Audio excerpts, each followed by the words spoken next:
chair of this august body, and I'd like to begin by asking the other commissioners to introduce themselves, and tonight we'll start from my right and the audience left. Camilla Debardelaben. Rob Hesse. James Long. Keelan Adams. Yes, the Historic Preservation Commission is a 9-member board appointed by the City Council and serves on a voluntary basis without compensation.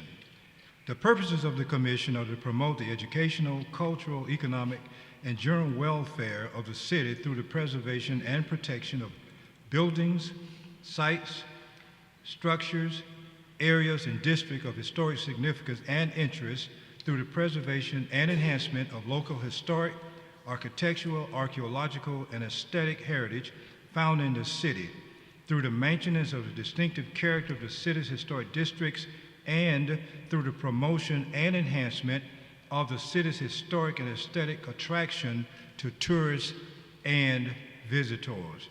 I would just like to encourage our other commissioners and our visitors who might find themselves coming to the microphone or to the lectern to speak directly into the microphone so that your sound can be picked up clearly.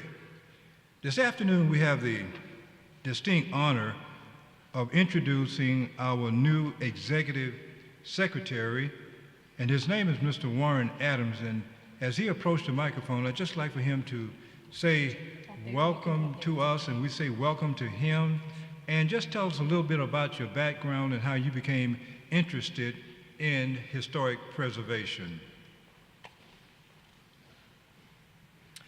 Good evening, and I am very happy to be here.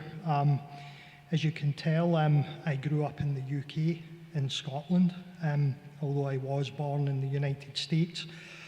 I'd originally applied for the position of the preservation coordinator for the city, but I was ultimately offered the job of land use control administrator. The historic preservation coordinator position has still to be filled. My background is, when I left school, I studied building construction and management and worked in that field. I then studied property development and valuation and worked in that field. And then my true love was historic preservation, so I went back to college to study preservation in York in the United Kingdom. I just fell in love with the craftsmanship and the history and the streetscapes and just the overall feeling and appearance of historic buildings and sites and cultures, and that's really what drove me to it. My background in preservation is I worked for building historians and archaeologists in Scotland. I worked for Historic Scotland in Scotland, which is the national organisation that owns most of the castles there. From there, I worked for a historic building preservation trust, again in Scotland, as a project manager. From there, I went down to England and I was responsible for a £1.2 million grant scheme, which basically gave money for the restoration of historic buildings. And in 2004, I moved to Florida, and I've been the preservation officer in Delray Beach and West Palm Beach. I was then the director of the Broward Trust for Historic Preservation. From there, I set up the Historic Preservation Programme in Boynton Beach. From there, I became the preservation officer for the City of Miami, and my last position was the Director of Historic Resources and Cultural Arts in Coral Gables. So I've sort of worked my way down the coast in Florida, but I was looking for something that had possibly a bit more depth to its history, a bit more variety in the historic buildings and cultures. And when the position in Montgomery came up, it was really a position that I had to apply for. I think the city has so much to offer, so much to build on. There's an incredible amount of historic resources here. And, you know, I'm just very, very happy to be here. And if there's anything I can do for any of the board members, then please do reach out to me. I think the advantage you're going to have is you'll have someone with a preservation background in my position, and you'll have someone else with a preservation background in the preservation coordinator position. So I think it sets the city up nicely for the protection of its historic and cultural resources. Is there anything anyone on the commission would love to say to him in welcoming him to Montgomery and to the historic preservation community? Well, I'll welcome you again, Yeah, thank you. and thank you for applying and coming up. Thank you. I'm happy And I hope to you be find here. a home soon. Anyone else? Yeah, welcome. Let me just say to the other commissioners, this may be the first time that you have laid sights on Mr. Adams, but he has informed me that when he realized he was coming to Montgomery, he pulled up our previous meetings to see just how we arrayed ourselves. So he has become familiar with us through television and the internet, and he knows us very well. And I just want to let you know that this may be our first opportunity seeing him, but this is not his first opportunity seeing us. So welcome to Montgomery, welcome to Historic Preservation, and we hope you have an enjoyable stay here. And let's keep the lines of communication open, and please come here every Tuesday, second Tuesday in fact, and join us, and feel free to say whatever's on your mind. Sure. I'll be at all the meetings, so yes, I'll be here.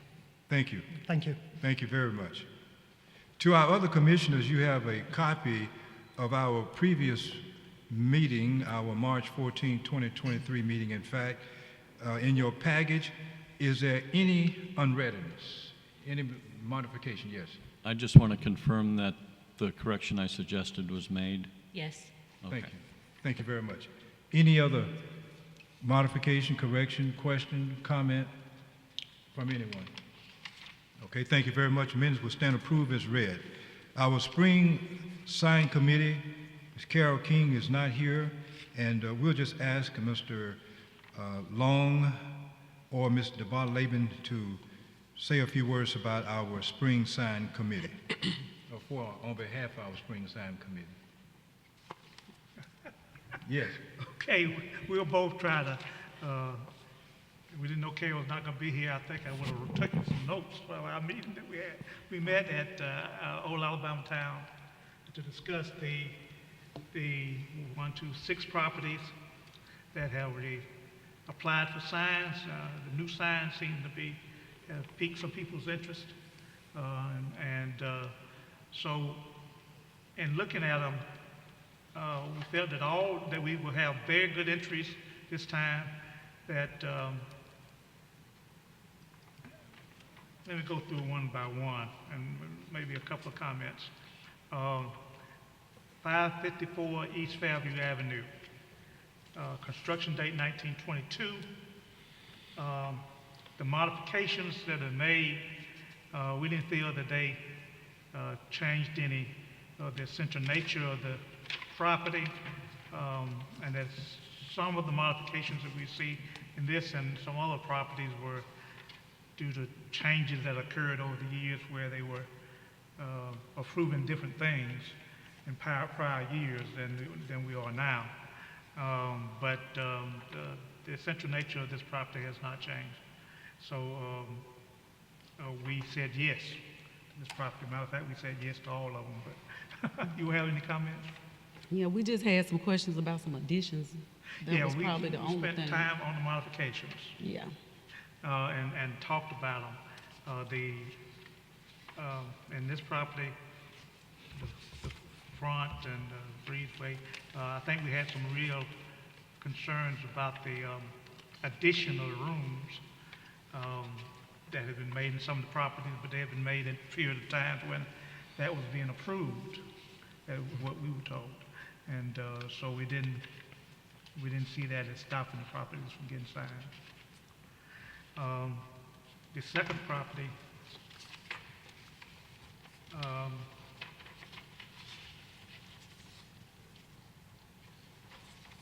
1338 Magnolia, is that it? Yes, Magnolia Curve. Construction date 1938, and modifications very little. That's one that had an addition of a room a suite, master suite that was added, but it didn't change the essential character of it. But we did talked about it, that was had been approved at a prior point in time, and we felt it didn't change the character of the property and approved it for a sign.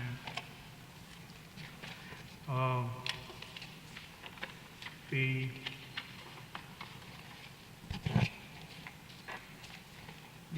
Cloverdale property, 842 Cloverdale, constructed in 1923. Very little added to it, just some back deck in the back of the building, as long as it's not, the things on the back are not being seen by the front, doesn't stop approval for signs. I have one comment on this house. Yes. Just for the people that don't know, this home used to belong to Darby Forrester, and she took great pains before she passed in keeping this house as original as possible. It belonged to her parents before that. Good. Any comments, Camille? You have any comments? Mm-mm. Okay. Then it's 1802 Madison Avenue, construction date 1904. Modifications were back of the house, sides, so nothing that changed the central character of the house or the way it looked from the street. So that was approved. And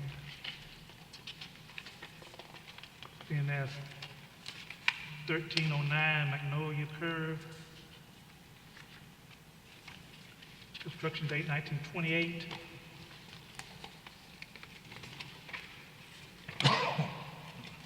Modifications, just side parking, so they really didn't change anything in the property. Then there's 1417 Magnolia Curve, construction date 1934.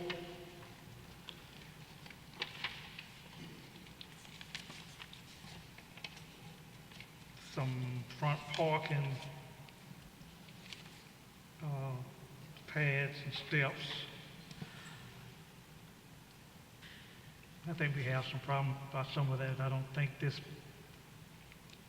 changes the character of the property. They do have hedges there, but we have talked about some of these new additions sometimes. But we approved this one as well. Okay. Any questions? I have a question. Yes. All of these, except for 1802, will have the district and the year it was constructed. 1802 Madison has requested that the sign read the Perry House, 1900, which the Perrys have owned it since 1915 for the most part. Do y'all have any problem with that? Say that again now. 1802 Madison Avenue, Ms. Gathers has requested that the sign state the Perry House with the date of construction of 1900. 1900. Do y'all have any issue with the sign stating the Perry House instead of Capitol Heights? But why is that? That's not, is that the date, right? I'm not concerned about the date, I'm concerned about the name. The Perry House as opposed to Capitol Heights.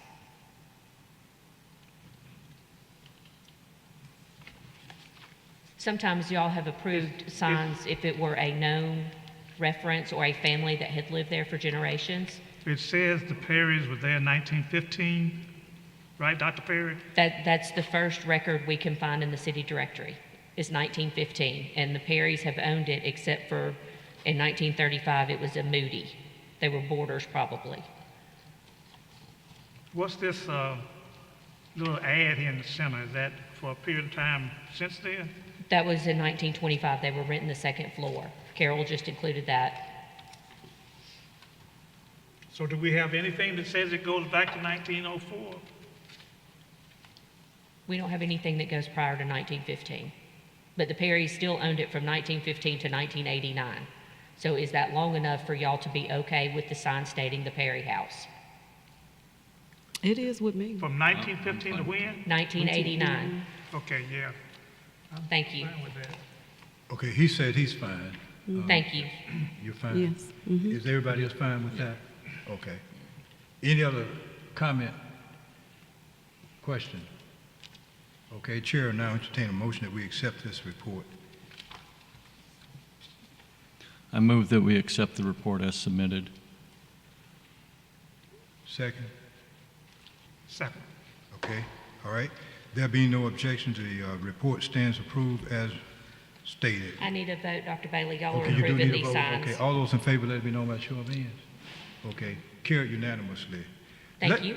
Yes, let me go back to 1802 Madison Avenue, and I wanted to say this after we had voted. There are several points I'd just like to bring attention to our other commissioners and to our audience this afternoon. If you look at the other notes for 1802 Madison Avenue, it reads in 2014, this house was slated for demolition through neglect. What I want to emphasize here this evening is this house did not suffer the fate of demolition. We had some concerned people in the Montgomery community who came forward and restored this house to ensure it was not demolished. My point here is the point that we drive home with historic preservation, is that we love to emphasize there are alternatives to demolition. When the structure reaches a certain stage, demolishing it is not the only alternative, especially if you can reach that property before it reaches a certain stage in its deterioration. So we want to encourage everyone to look around your neighborhood, and if a property is vacant or whatever the case might be, to try to come to the rescue of that property so that that property does not have to be demolished, because once it's demolished, you got a vacant lot in your neighborhood, and there's no telling how long that lot will stay vacant before something else gets there. And I don't know anyone who drives around town and marvels at how attractive a vacant lot appears. So let's see if we can rise up and find someone who will come to the rescue of any property that seems that it is a candidate for demolition, and see what we can do regarding that piece of property. The second point I want to bring to everyone's attention is simply this. The ad in the Montgomery Advertiser, 1925, when Capitol Heights was constructed, one of the main appeals, one of the main attractions, one of the main draws of Capitol Heights is that the entire area was slightly cooler than other parts of the city because of its elevation. And if you look at the ad from the Montgomery Advertiser where this apartment was for rent, you'll see 3 quarters down, it says something along the line, highest point between here and the Gulf, which means that this area, Capitol Heights, was cooler than other parts of the city. And I guess if you could go back to 1920 and talk to someone who was an adult during that time, that person would tell you just how people in Montgomery marvel at the creation of a neighborhood that was slightly cooler than other parts of the city. So I didn't want that to pass by us this afternoon, that one of the main attractions of Capitol Heights as that area was developed was that because of its elevation, it was considered cooler, a little cooler than other parts of the city. And we're talking about the days before air conditioning and some other creation that came along later that we really take an interest in. Paula, the Garden District expansion update? So to let y'all know, at the April 18th City Council meeting, they did approve the expansion of the Garden District. So I have a signed ordinance. It is now official. It's been updated in Capture and GIS, and letters have been sent and all kinds of stuff. So just to let y'all know that it did pass and that is done. Okay. All right. Any question for Paula? Any question, comment? Thank you so much. And we really appreciate people taking an interest in their neighborhoods to make certain that everything is as it should be, as they should be. Camp update? We have signed the agreement for the camp training. It will be on September 9th, which is a Saturday. There will be 4 topics covered: preservation planning, community engagement and building public support, envisioning infield design, and meeting procedures. Warren's going to touch on the CLG requirements for training, but we'll have more information as it gets closer to time for that training date. I'm just letting y'all know that that date is set. Thank you. It's September 9th. Thank you very much. Yes. Yes, as the city is now a certified local government, there is a certain level of training required for both staff and board members. So we would like to encourage everyone to try and attend this if you possibly can. I've been to one of these training sessions before, and it really is a good time to raise any questions regarding historic preservation or procedure, or how the various organisations work, incentives available. They'll have information on what other communities have done. And it's also a good time to raise any sort of concerns that you may have about the actual city itself. So it's a very low-key training session. It's a really good opportunity to raise these questions and try and plan how you would like to see preservation moving ahead in the city of Montgomery. So I really would encourage everyone to attend. It definitely is worth it. Okay. Any question? Comment? Thank you very much. We have one visitor with us this afternoon, and he's a frequent visitor, and we, as always, like to just ask him to come to the mic and just say hello to everybody. That's up to you. We love to hear him say hello. Hello, everybody. How you doing this afternoon? Say a few words to it, please. Yeah. I'm Cruz Reeves, president of Midtown Montgomery Neighborhood Alliance. I wear many different hats. I serve on the Planning Commission, but I'm here to just observe and see what's going on. Okay. Well, Thank please come back. Paula, do you have anything else? Warren does. Okay. Yeah, I'm not sure if you're aware, but approximately a year ago, the city was awarded a grant from the National Park Service of $50,000 for a study of the area below the intersection of the 2 highways that basically obliterated a lot of the commercial properties in the Peacock Tract. That has fallen behind because of the change in staffing. I should hopefully be issuing the RFP this week for people to come forward with proposals. We have just over a year to get this completed, so timing is obviously very important, but I should have that RFP issued this week, and hopefully we can start moving ahead with that study and research into how life was and how construction of the interstates negatively impacted this particular neighbourhood. So I will keep you updated on it, but hopefully we can get that moving ahead and completed before the deadline. Okay. Any question or comment you have for him? Any question? Thank you very much, and please keep us updated on what's going on. Will do. Any of our commissioners has anything going on like to bring to our attention? Yes. Yeah, so over the past month, and it's also a really encouraging thing to hear, like for this particular property that we were looking at, what is that, 1802 Madison, and just to hear that it was up for demolition, but it was actually saved and preserved. Now, I actually just kind of doing some writing on Mr.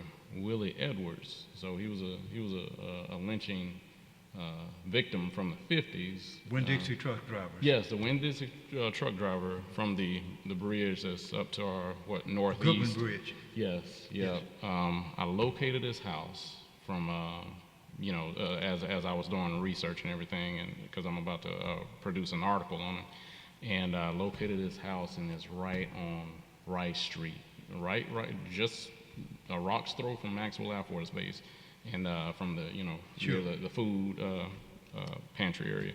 And it is, I mean, I'm thinking that that's a place that really needs attention. Just Okay. being kind of what happened, that was a time that was very critical for our city, but it's in bad shape.